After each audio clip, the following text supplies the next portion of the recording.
All right, we've got Jessica Blankenship in the Falling Ford Truck Studio. Welcome. Oh, thank you. Thank you for having me. This is a little bit different because normally I do a cigar review, but you're not a smoker, and I'm not encouraging non-smokers to smoke. Well, there we go. I used to race back in the day until the buyout, in which, I mean, it's kind of ironic. We're here at Berea, and I went to college right down the street. My dorm was right down the road, and You can probably see it from here. yeah. And the cool thing about it is it paid my way through college raising it. And when I left college, I didn't owe a dime. My brother didn't owe a dime or anything. It paid for our books, paid for, which it was no tuition, but you still had all the fees and all of that too. So when they did the tobacco buyout for farmers, like was there another crop that you guys started growing at that point? At that point, we just really, my brother took over my parents' farm, raising soybeans, corn, wheat, just that type of stuff. We never had animals. Now my grandpa had mules, and at one time he had buffalo on the farm. Wow. And so we kind of he got away from that after he passed. Of course, he passed away. Then my brother kind of took over the family farm too. I was going to teach agriculture, and I moved to Lexington after college and decided to go more in music business. I did accounting work, but music was always on the side, but I was always doing everything else, seems like. So what was that transition like from agriculture to music? Like, was there a catalyst in your life that made that happen, or was there something that influenced you, or Yeah. what was the natural progression between The those two? natural progression of that was in high school, I started doing a whole lot of just going to concerts, doing concert photography and everything. And then my brother was a senior at Berea. I was a freshman, and he had an ag degree, and he graduated, went to go find a job, and it was really, really tough with just an ag degree. I thought, I need to diversify myself. So sophomore year, and plus a lot of the agriculture teachers, they were retiring. A lot of the schools were not renewing the ag program, so they were getting rid of it. And still to this day, I mean, it's a much needed program. So I was like, I need to diversify. So I switched to business sophomore year, and talk about really diversifying. I was doing business stuff. I was still taking agriculture classes because I still had that interest. And then I did music and history classes, and that's when everything kicked off. I was head photographer of the yearbook, and then started going to concerts, organizing concerts. We had a Celebration of Traditional Music Fest that they still have, and just really dived in head first into the scene. I never sang, I never played, never did any of that, but I was somehow involved while at Berea, and then even beyond. I find that a lot of people that are in the music scene here that aren't necessarily musicians, they get into the scene for similar reasons. It does something inside. Yeah. It makes you feel good, makes you feel part of things, and I've seen entire festivals organized because of that feeling they got at another festival. Yeah. And that's one thing that you do a lot. You organize a lot of shows. Now your current job. Let's talk about your current job a little bit. Okay. We can backtrack some from there. But so you're at the Kentucky Music Hall of Fame, right? Yep, I'm the executive director of the Kentucky Music Hall of Fame, as well as Mount Vernon, Rockcastle County Tourism. So not only do I do tourism events, I'm over the Hall of Fame as well. We also have John Lair's house, and then we've got the Aunt Polly house that we rent. We got amphitheater behind the Hall of Fame. We used to have a little cabin village. We got rid of it, and then I remember seeing that for sale one time. Yeah, I was like, man. Yeah, and none of it was native to Rockcastle County. I mean, everybody. I'm the number one. Like, I love history. Nothing in that cabin village was native to Rockcastle County. So. But yeah, I've been in this current role for just over 2 years, about 2.5 years now. And I was involved as a volunteer in the past, doing public relations, and then also doing some of the induction ceremonies. So, which I'm still living on a high from, because we just had our induction for this year. That was a big time, wasn't it? It was, and I'm still pinching myself because I'm like, did that really happen? Then you start seeing the videos, and It took us 2 years of planning. We started from the very last one, and there's so much behind the scenes. Everything from, I've got a board of directors, and they're the ones that we had over 130 nominations, and they just kind of culled it down. We got it down to about 30, and then it was this time last year We got it down to about 15 or so. Then they culled it down to 12, and they just could not. Like, it was the toughest. Yeah. And I was like, "Are you sure you want to have 12? Okay, let's go with 12." And I feel like we had the cream of the crop on everything. We had Blackstone Cherry, the first hard rock band. We had Billy Moore, who's a sound engineer and just retired, and now he's helping throughout throughout Central and Southeast Kentucky with sound. Great dude too. Great. I mean, just a wonderful guy to get to know. Then he had Jimmy Mattingly, who's been on the road with Garth Brooks playing fiddle. He's the fiddle in Call 'em Baton Rouge, you know. Wow. And we've got the fiddle that he played in Central Park with Garth. That's very cool. I mean, there's so much. That's one thing. If you just stumbled across this show and you're going through Kentucky, make sure you stop at the Kentucky Music Hall of Fame. It's right there in Mount Vernon, right off the exit. They got a beautiful museum you can walk through and just see some artifacts from people that are in the Hall of Fame. So, who else did you have up there? We had Gary Stewart, which of course he passed away long overdue. I'm telling you, he should have been inducted same time as Keith Whitley, probably before Keith Whitley. He's kind of like the king of honky tonk music. Yeah, he is the reason why there is just so much heartache and just that sound, that unique sound. And his daughter come up, and then we were able to get Dean Dillon. That's awesome. I'm still getting chills. I got to he was needing a glass of Coke, and I ended up taking it to him. And then after that, they just started a whole conversation. And then before he was to perform, we were talking again side stage. And he was asking me, just songwriters of all time, most prolific, and so many hits, so many hit songs he's written. Yeah, co-wrote Tennessee Whiskey.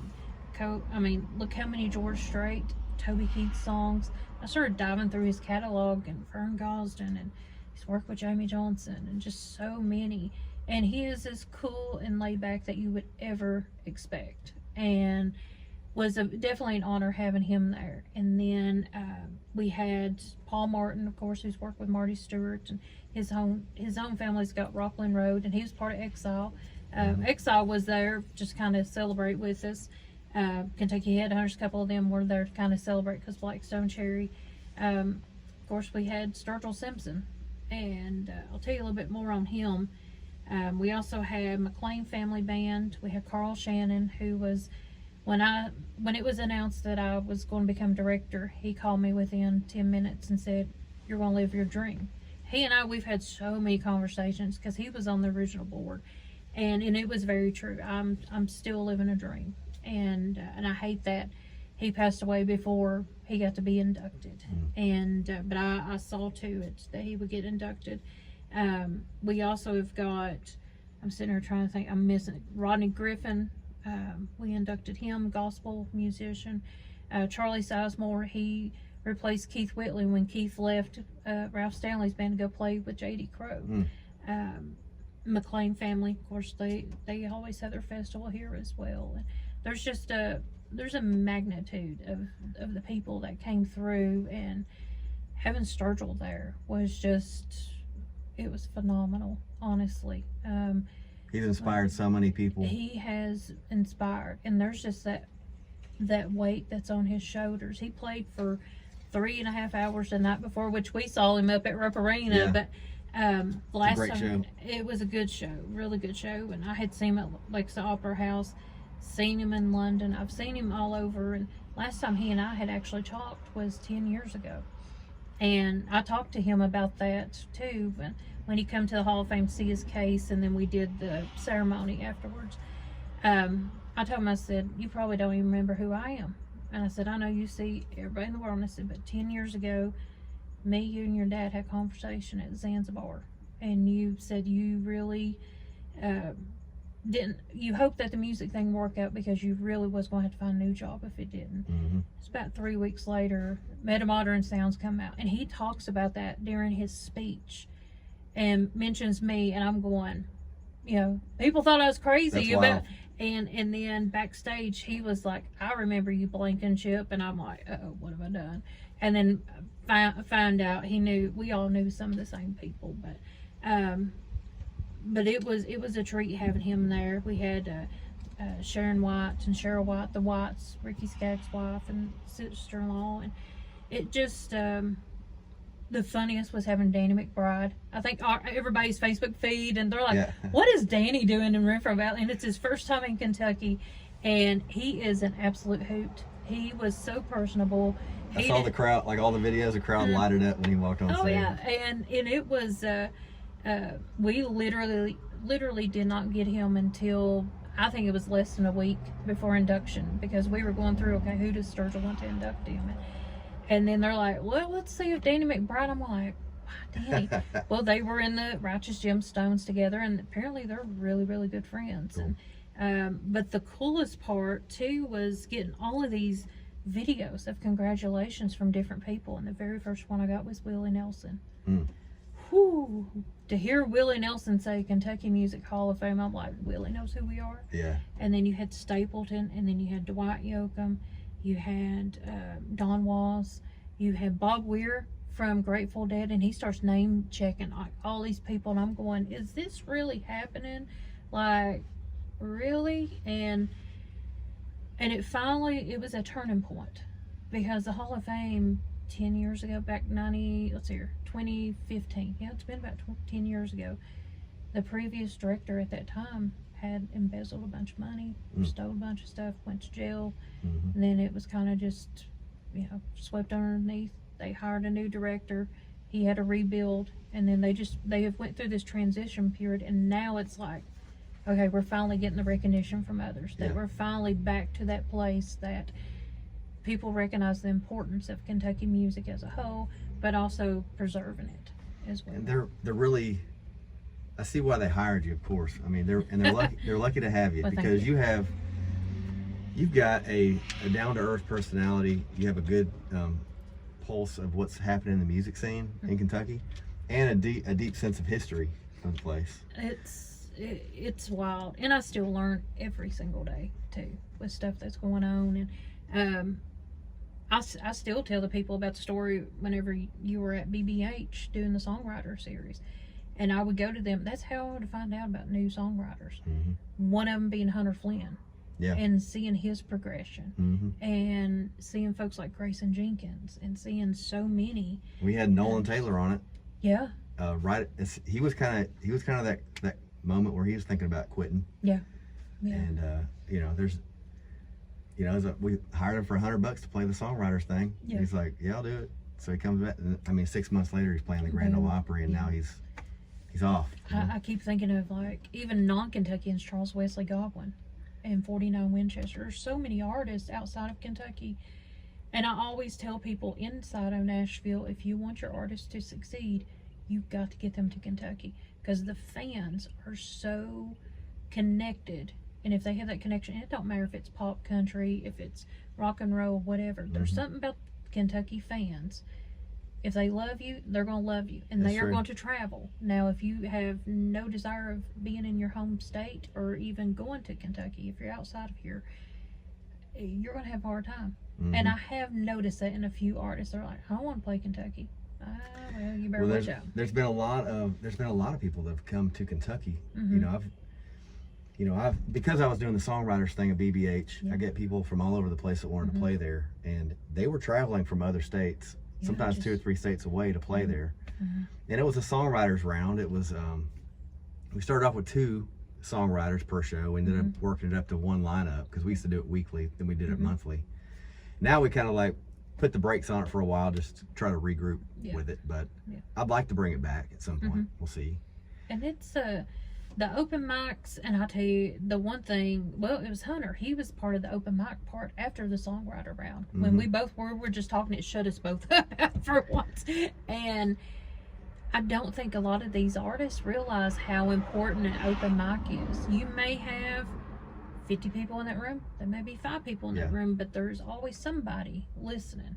And they're probably, you may think, well, they're just texting on the phone. There might be texting 2 or 3 other friends. And I've been known to do that I will instantly start texting several people, hey, have you heard? And they'll text me. They're booking festivals, they're booking venues.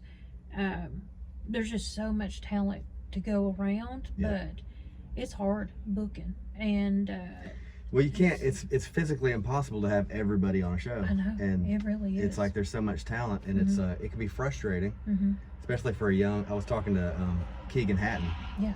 He said one of his frustrations was the fact that he's so young and getting into bars and just like playing a show there. But there's all kinds of other things, but until you have, it takes you a while. It's kind of like building credit up. Yep. When you're young. Yep. Until you get credit to buy something. People want to finally start paying attention. Yeah. One of the things, and I tell people about you, and you probably don't know this, is you did one thing correct. If anything, you supported other venues, other festivals. You volunteered. You was there before you even asked about being played, and having a presence there really made an impact. I can tell you that from quite a few festivals that have booked you, quite a few venues, and because they see you are investing not only in your fellow musician. Some people claim that it's a contest. It's not, and at the end of the day, it really isn't. When it comes to us, we're just there's this balance act. You've got a budget, you've got a talent. How are you going to mesh it?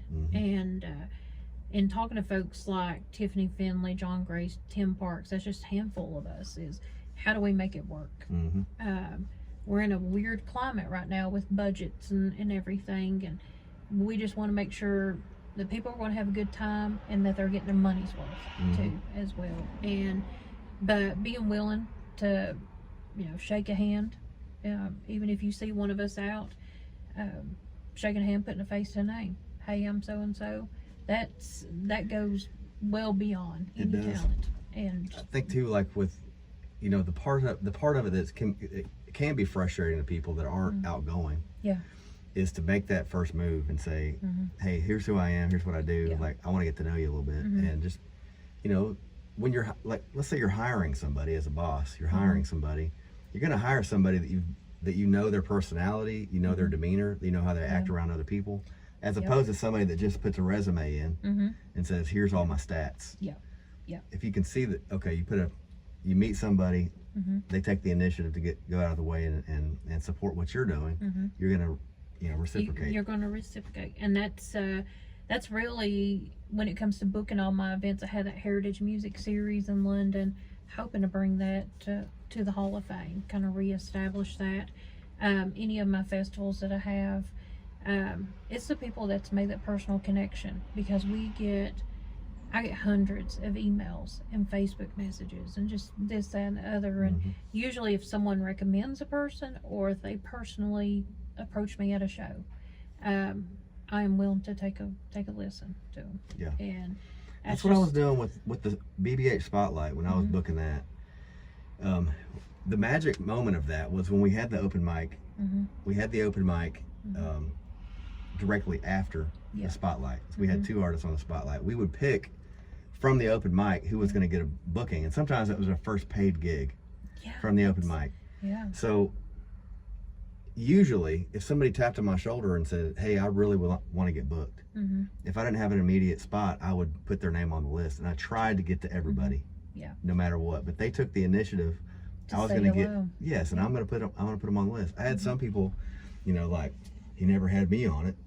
Goodness, yes. You also didn't reach out and ask me to be on it. Yeah. It was one of those things. So it's like having sour grapes. I had this conversation earlier actually about somebody, because they were posting negatively, talking about gatekeeping and all this stuff, and I'm like, none of us are really gatekeeping. We're just putting together a lineup, and if you're sour grapes on social media, how you gonna act? Right. So that's and you mentioned something else about a lot of these people, this is the first time that they're being booked and getting paid for it too. I'm a firm believer, there's quite a few of us that are firm believers, you've got to get paid. I don't care if it's 50, 100, whatever. You got to have an appreciation of that art. And if you're an artist and you're doing so many free gigs, you're kind of giving away your talent. There are people in this world, unfortunately, it takes advantage of those people. Now, I'm not saying about the charity type concerts that's actually going to a good benefit, anything like that. Just like the Burl just had the North Carolina hurricane victim thing, and we knew that it was directly going to a legit charity, that's perfectly fine to do one song or whatever. But there are people out there that try to take advantage of folks, and then they turn around and say, hey, if you pay us X amount of dollars, we'll give you the video or audio recording. It's like, that ain't how it works, you know. But right. yeah, there's so much of the music business side I cringe over, and I've been involved with this, I was thinking the other day, about 25 years or more, probably about 30 years. It don't seem like that, but about 25 years, just whether it's the music photography side or the organizing the stuff or behind the scenes, and or putting on a ceremony like at Renfro Valley the other night was just, which I posted on my social media pages, that there was at one point I was up there at the podium and I looked out and I see people, see my family, see my mom, saw friends that have been by my side. And there's been so many times in my life from high school all the way up that someone said, no, you can't do this. I got picked over of being hired for several positions when I had been at a company for a while. There's been so many times I've been told no, or by ex-husbands that, no, you need to give up the music dream. And I walked away. And I went and did my own thing, wasn't afraid. And it was finally at that moment I was like, oh crap, I'm finally doing what I wanted to do and have wanted to do all my life. And it feels good. I'm in a happy place in my life because of that. Well, and it shows too. It shows in everything you do. Just your, you know, you stand for something too. You stand for, like, possibilities are real. Okay? Yeah. You've documented, ever since I've known you, you've documented like your progression through, and to see you in your dream, what you consider your dream job, it's like, it's so amazing. And well, thank you. It proves to everybody out there, if you have something you want to do, no matter if somebody's in your ear saying you can't do it, you can't. The devil in my ear, like Ray Clay Strays sings. I think that's one reason I got into music too, was like, it did something to me. It made me feel good when I did it. And I also immediately had that backlash from people that knew me that were like, man, I even had a boss one time told me, he's like, man, you know people make fun of your music, don't you? Man. And I still remember that. It like tears me up to even think about it sometimes. Just think about it. Yeah. It also gives me fuel. Like, you know what? You know, maybe you're making fun of it. Maybe a handful of other people are, but I know a shit ton that love it. Yeah. And so, and the music, I can tell you, there's been so many times be listening to The Hound, and I'll be like, oh my God, there's Lance, or oh my God, there's just so many, and I love that station. There's quite a few other stations, but that one, you're like, man, that's my friends. They're playing on the radio, and it's cool. And it's a really cool, humbling moment, and I love it. I absolutely love it, because I know, and I've seen your progression too, as well, with music, and it's the songwriting, but also your stage presence and just how you treat others too, both on stage, off stage, and that's just. Well, thank you. It's you can always be a butthead, I guess you can say, put it nicely. I'll keep this PG friendly, but it's the people that are actually genuine are the ones that are going to go further in their career. And that's why I feel like Kentucky music's in really good hands right now. You look at the ones that do, you know, they're in the industry, they're in tourism, in their local communities, and they are pulling together a list of bands and artists that are going to, you know, fill up a festival or a show. And some of those names that pop up are just salt of the earth, great people. And we'll do anything for you. And that's why I feel like we have a special thing that's happening in Kentucky, but it's always been that way. But it's in really good hands, and I'm so glad to know you. Well, thank you. Have you as a friend, and you know, I know you would say this to me, but like, anything I can do for you, let me know, because most definitely, if you ever need anything. And I still, you know, I was just sitting here thinking in my head, I remember the night that you opened for Cole Chaney, and of course it comes snowing like crazy, and that was kind of the turning point, I think, on a lot of things with your music, Cole's music. That was our biggest crowd that we had for that songwriter series. I think the max was 130 in that room, and we had about 150 in there just elbows. And I still got my little sold out thing hanging on the wall. Yes, Justice Stewart had painted those. And it's like, you all got one. Daryl Scott got one.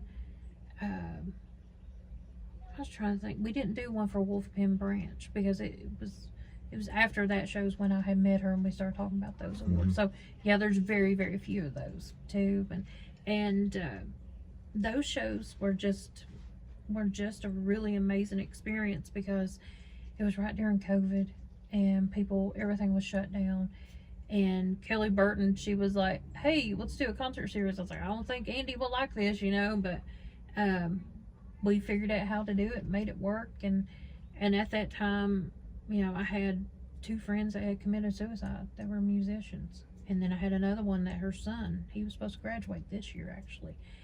And it was like, okay, we've got to do something to get people out, get them out of their house, and do it safely too.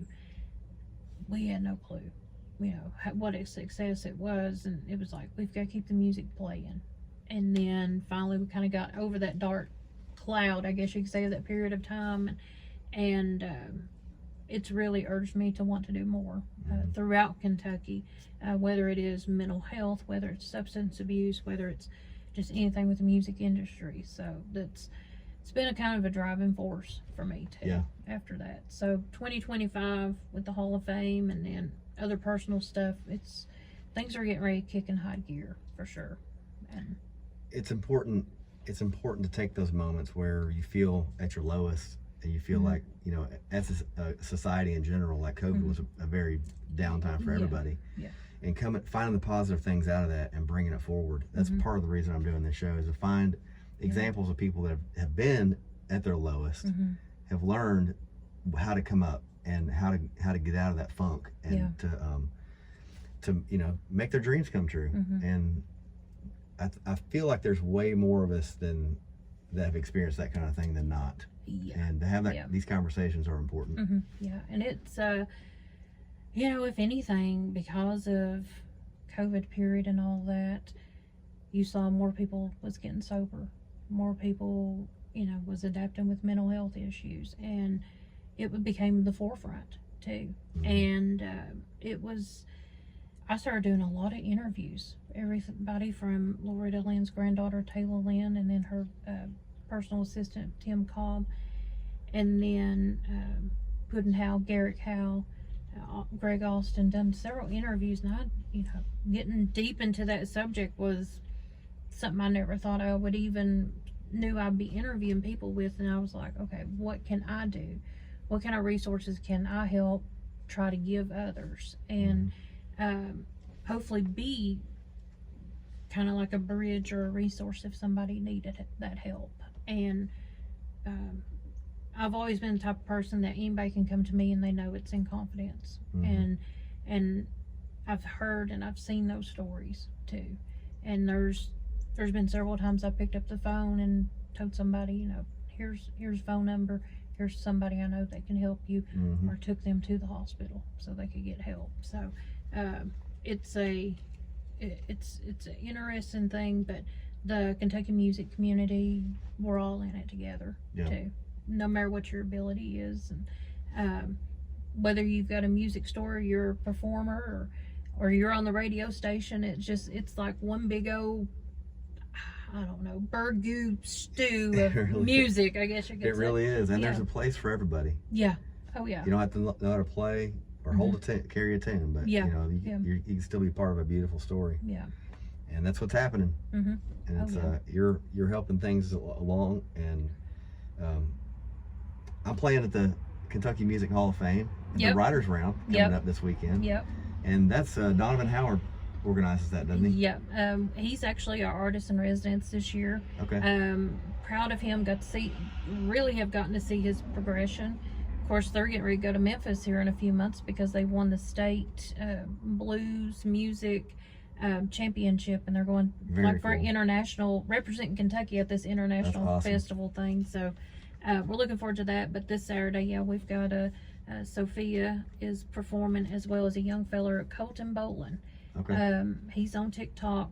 A couple of my buddies Anthony Rowe and Zach Baker with Holler in Kentucky told me about him, and found him on TikTok. And just like, oddly enough, I find a lot on TikTok, and I was like, man, this young man's actually pretty good, and started listening to him. And I said, let me see if I got opening spots. So I asked Donovan, and he said, yeah, I've got opening spots. Let's get Colton on here. And I think this weekend, Saturday, songwriting round, especially having you there too, will be a good one. Just very well diverse, but everybody meshes well together. Yeah, I look forward to getting over there. Yeah. It's been a while. Yeah. I was going to come out to the induction ceremony, but I was in the studio that day. Yes. And I gave my ticket. I got 2 tickets, but I gave them to Daniel Kane and Sarah. And I saw them out in the audience too. That was. But he called me up like early the next morning and told me like how great of a time it was, and it made me feel like, man, I should have. Yeah, rescheduled. You should have rescheduled. No, yeah. Sing Greg Adams. He had my Kentucky Country Music shirt on too, and cool. And getting to see those people out there is like, the amount of people that were backstage didn't matter to me, and who was back there didn't matter to me. It was the people that was out there. Yeah. Because they were supporting our mission, and 100% of that is going back to the musicians. We just started a Sanderson Music Fund. Rubel Sanderson, his wife, donated quite a bit of money to the Hall of Fame, specifically to give back to Kentucky musicians, the songwriters. We'll do more songwriting workshops. If there's somebody that's in need, we're going to have like a little mini grant program and just give back to Kentucky. So that was kind of our starter of that. Awesome. So I'm looking forward to getting that off the ground. And some of the songwriting legends, some of the music legends of the future that maybe not even born yet, that are going to be in the Hall of Fame there one day. Yeah. We'll go through and maybe learn some things through those workshops. And, it's amazing to think about the history of it and the history on into the future that you're helping to preserve, and the people that you're helping out, and everybody involved there at the Hall of Fame. Yeah, it's doing a great job. Thank you. That was one of the missions, was we know how to preserve the past. How can we preserve the future that's yet to come? That's cool. And be a teacher and resource, really. And it's just that was one of my main goals, was that we're going to teach about the history, but how can we be a learning facility? So we do have the vocal lessons. We haven't been doing the instrument lessons because we've got other businesses in town and throughout Kentucky. And I thought, well, like Rockcastle High School has got a guitar club that was just started. You know what, they still need strings, guitar picks, or whatever. Hey, let me fund that for you all. So any way that I can help in those little aspects of it, we're going to try to do that too. That's very cool. Yeah, thank you. Well, Jessica Blankenship, thank you so much for coming into the Fallen Forward studio. Thank you. And thank you. Make sure you check out everything with the Hall of Fame, Kentucky Music Hall of Fame. And if you're new to this show, even if you're not, go ahead and hit that subscribe button, make a comment. Where that button is. And follow Lance Rogers on social media, y'all. Yeah, I got music out. Lance Rogers music. Check it out. But come back. We'll have other people in the industry, other people in the scene, musicians, people in the background. We have people that are the leaders in the community, and then we have people just right around here. I talked to a buddy of mine up the road, and he saw one of the episodes. He's like, "Man, can I get in there?" And I was like, "Yeah, you got a story? Yeah, I'll interview you." Everybody has got a story. Yes, and I did tell him though I wanted to be motivational, and I wanted to let people know how you can come out of a dark place in your life, and everybody's done it. Yeah. And it's sometimes a roller coaster, but we're not alone. No. So, all right, till the next time. This has been Falling Forward.